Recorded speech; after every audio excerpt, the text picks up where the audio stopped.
Hello students, today we are going to start our lesson with some Google Slides about the lottery by Shirley Jackson. So these are some strange traditions that I just kind of want you to think about, and this will relate back to our short story for today. So, trick-or-treating. We dress up in scary costumes and ask people we do not know for candy. Although this might seem strange in some cultures, we think it is perfectly normal. Also, in the USA, there's an annual ceremony during which the president grants an official pardon to a live turkey presented to them by the National Turkey Federation, which is also a pretty strange thing. So something I want you to think about.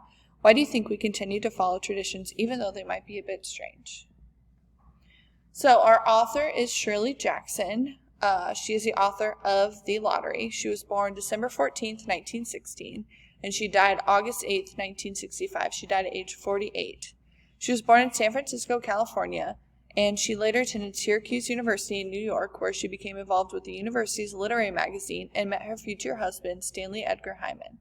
The couple settled in North Bennington, Vermont in 1940, after which Hyman established a career as a literary critic and Jackson began writing. She was a popular writer in her time and has influenced many other writers. She's written novels, short stories, plays, and even children's books.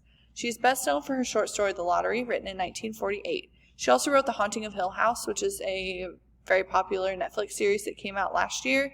It is a ghost supernatural novel. It's widely considered to be one of the best ghost stories ever written.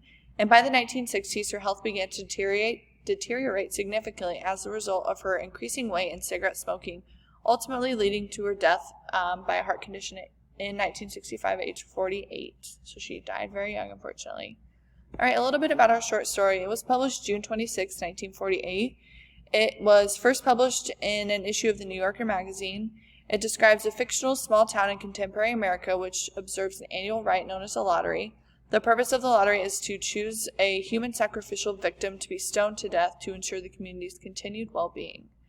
At first, there was a lot of negative reaction to this short story. Subscriptions were canceled and much hate mail received throughout the summer of its first publication. Now it's seen as a classic American short story which criticizes aspects of small-town America. The story has been dramatized several times and subject to much sociological and literary analysis.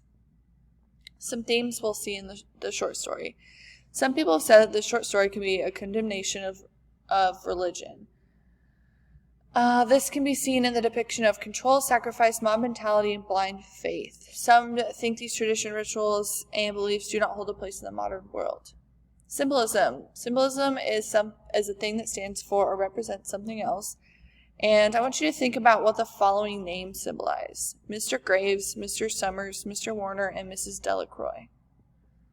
So, Mr. Summers represents a symbol for a new time, a fresh start, and a break with tradition. Mr. Graves is cold, stern, and uncaring. His name is a symbol for death. Mr. Warner, his name is obvious. He's warning of the consequences of dropping the lottery. And Mrs. Delacroix means of the cross. Her name is ironic because she is the least Christian of the group and she chooses the largest rock. So what I want you to do now is either go read the short story, okay? The PDF is attached on Google Classroom, or you can listen to the audiobook, which will also be attached. And then I want you to answer the reading guide. So please complete the following worksheet. Remember to refer to your short story element notes if you are unfamiliar with specific terms.